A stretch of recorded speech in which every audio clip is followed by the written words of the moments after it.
T'en as marre d'avoir du stick drift sur tes joysticks à chaque fois que tu joues.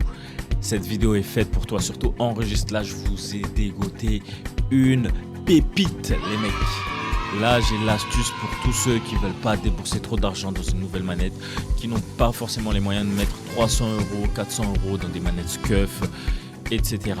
Cette vidéo elle est faite pour vous. Mais avant tout, n'oublie pas de t'abonner, de partager cette vidéo et de l'enregistrer. Il y aura un petit test à la fin de la vidéo, donc reste bien jusqu'au bout.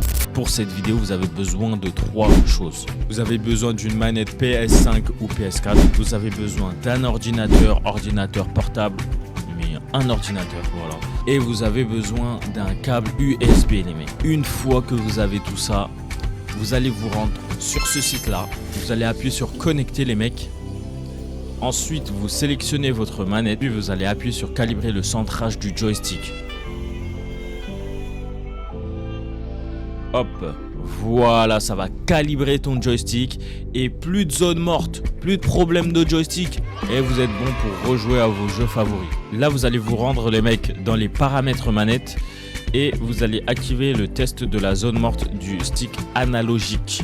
Donc voilà pour ma part. On va voir, hein. Je vous montre sur l'écran ce que ça fait. Donc là, le test est activé. Hop, les gars. C'est pas beau. Les gars, c'est pas beau. Regardez, 0.